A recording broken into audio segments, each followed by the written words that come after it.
Hi, welcome to Revenue Marketing Television, the CMO Insight Series. I am your host, Jeff Pedowitz, President and CEO of the Pedowitz Group. Today, we have with us Julie Knight-Ludvigson, who is Chief Marketing Officer of Topia. Julie, welcome to the show. Hey, thanks for having me. Absolutely. So you and I have been kind of going back and forth over a year, so I'm so glad we can finally get you on the program. So tell us first, I know this is relatively new over at Topia, so tell us a little bit more about the company and what you're doing over there. Oh, yeah. We are in a space in HR that's focused on global mobility management. And what simply that means is, we work with companies to help move people either on a short-term assignment, long-term expatriate management from point A to point B. And most importantly, we help companies do that in an effective, data-driven way.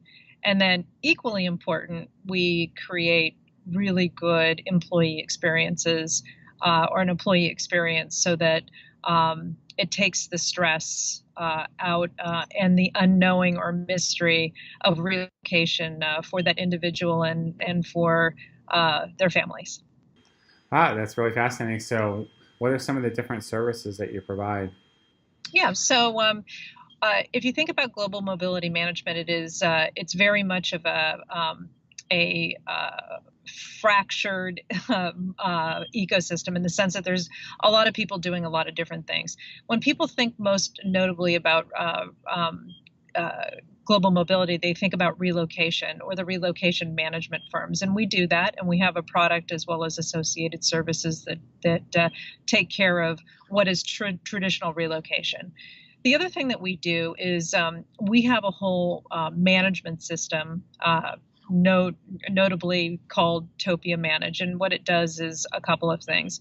It helps companies manage or perform scenario planning or cost estimates. So what is this all going to cost? If you take in a senior level person and you want to move them to Asia, is it more cost effective to do that in Tokyo, Singapore, or Sydney? If companies have options, they'll often explore those different types of scenarios, as well as the types of relocation or assignments that they might be doing. We also can help companies manage their whole program with the managed product. And then finally, we'll do tax and payroll, as well as integration into immigration services such as Fragaman. Pretty comprehensive. So Yes. with all those, I guess, competing globally, what are some of your biggest challenges as CMO? Oh, well, as you mentioned it at the top of our time together, I am with a company called Topia, but it hasn't been Topia for very long. We went through a rebrand in the beginning of April, and it really is the coming together of three different companies. There's Move Guides, which is the company that's most notably known for being tech-enabled relocation with an RMC service. The second is Polaris Global Mobility. This is a company that we acquired in February of this year out of Bellevue, Washington, and they have the solution that I just referred to, which is everything from cost estimate to manage to payroll and tax. And then we acquired a company back in March of 2017 called Teleport, and it's really known for the employee experience side. And they have a tool that rolls up under that called City Guides, which really gives in-depth information on the different cities that an assignee may be going to. That experience in and of itself can oftentimes be fairly frustrating and challenging if you're moving to a city to which you have no information. What neighborhood should I live in? If I have children, what school? Maybe what places of worship? Where's the social scene or social center of the city? All of the things that are really important. Where's the bank? Where's the schools? And we supply that information so that people don't have to, search across the internet to try to piece together what that experience is going to be like. That's great. So you're building a brand, you're integrating three companies together. Yes. And you're also new. What's your team look like? What's it going to look like? How are you building out the roles and skills? What are some of your ideas for your structure? Yeah, so right now the structure is fairly traditional. So when I walked in, we had somebody that was looking after product marketing, another person for demand gen, and then a third person that really was kind of covering all bases, everything from working on the website to dealing with customer references to managing the blog and events. And we took a hard look at what we needed to accomplish and where. And we are a global company. Many SaaS companies start as maybe US or in one geography. And by virtue of what we do, that wasn't an option for us. And so we're in a number of different markets, including EMEA, of course, North America, as well as Asia Pacific. And so we took a look at our needs, and of course, product marketing remains, front and center to what we need to do, especially when you're going through both a rebrand and a product rationalization. So this individual looks after product marketing as well as our communications, and specifically the area focuses on analyst relationships. We're trying to create a new category. So we're not just a tech-enabled relocation management firm. We're really trying to do a broad set of things so that HR departments can have a comprehensive view and one single source of truth to manage their mobile population. And so with that. That role becomes important, and working with the analyst becomes even more important in helping to tell that story. The individual that was doing a lot of different things is now focused on content and customer marketing. I think references for many young companies is really the lifeblood, because those references are important in terms of really helping to build your brand and give a voice to it, not just a vendor voice, but a voice from the customer, as well as just traditional referencing. And so he's looking after that. I love that you have someone focused on that. I would argue that I think in any company, focusing on references and case studies is important. I'm actually quite surprised how very little it's done.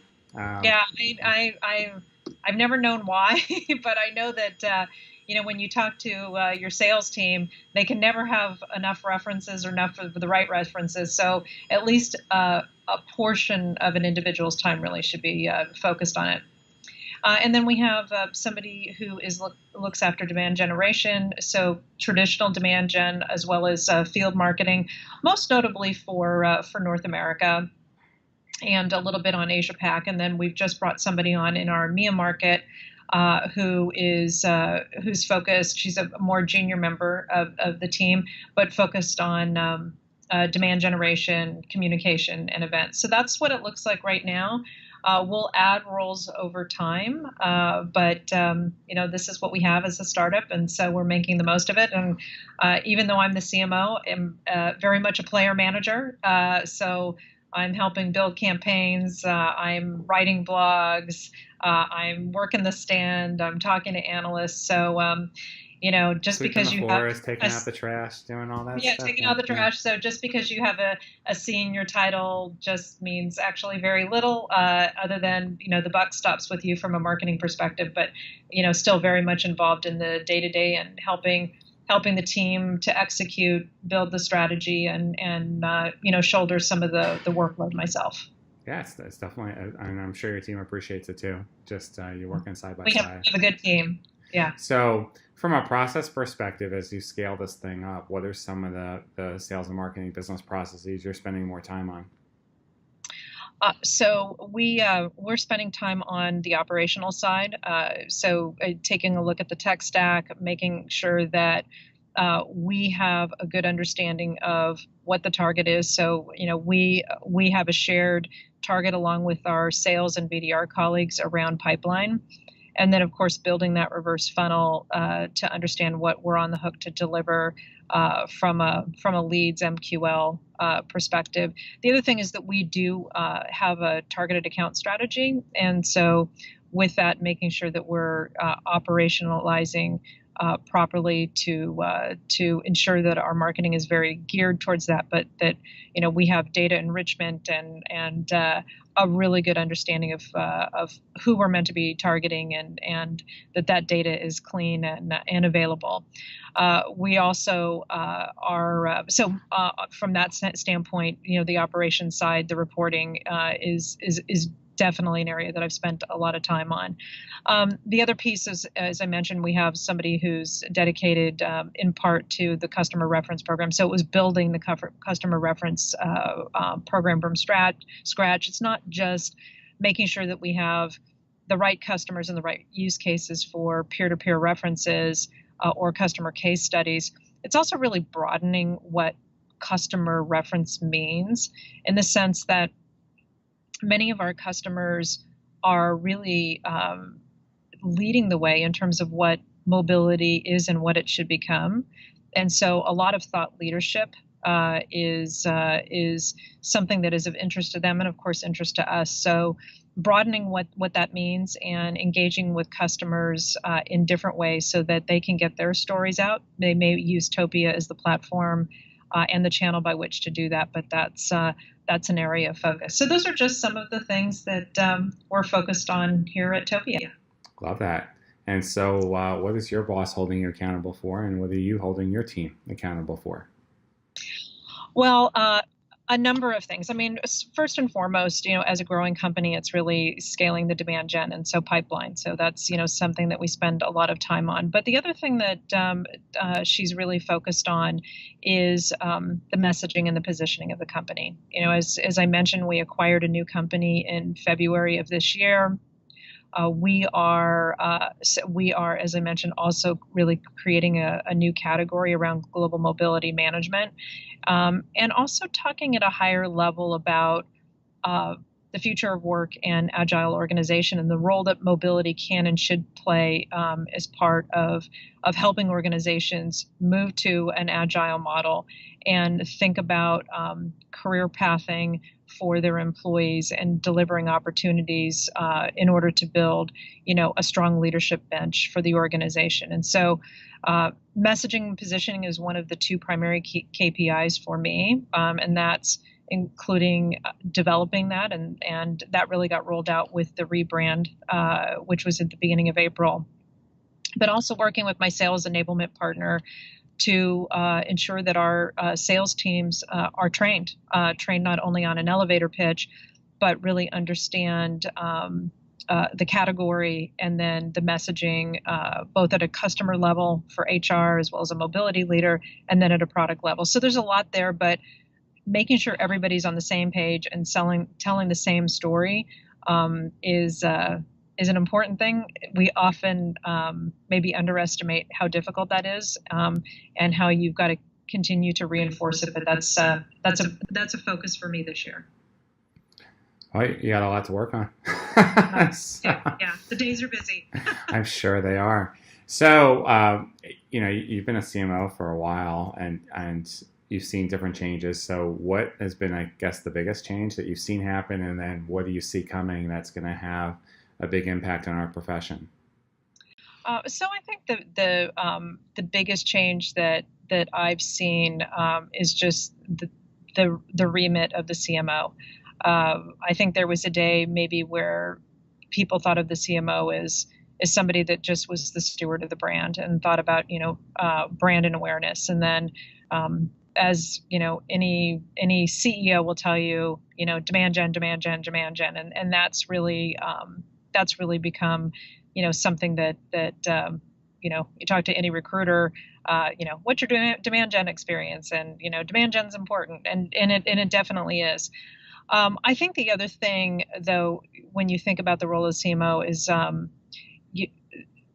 you are responsible more than ever, not only in helping to position and message your company to a lot of different audiences, but ensuring that message is understood, and people employees, whatever their role is, are sharing that, and sharing it not only in face-to-face conversations, but through social channels. And so the CMO is, I think, taken on an enhanced role, if you will, in ensuring that we have the right message for the right people through a myriad of communication channels, and that's a lot of work.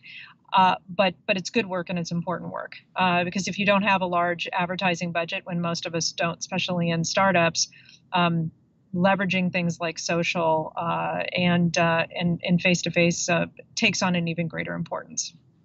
I think in terms of where it's going, though, and just you asked what my thought on that is really helping to shape the customer experience, and so partnerships with others in the leadership team, whether it's product and engineering or the CS organization, has taken on an even greater importance. And so all of the touch points from the very first touch all the way through to renewal. We play a hand in all of this, and so it's not just net new acquisition. It's really making sure that there's a consistent experience all the way through this life cycle. And so partnerships and relationships with your peers on the executive team, very important. No silos not allowed.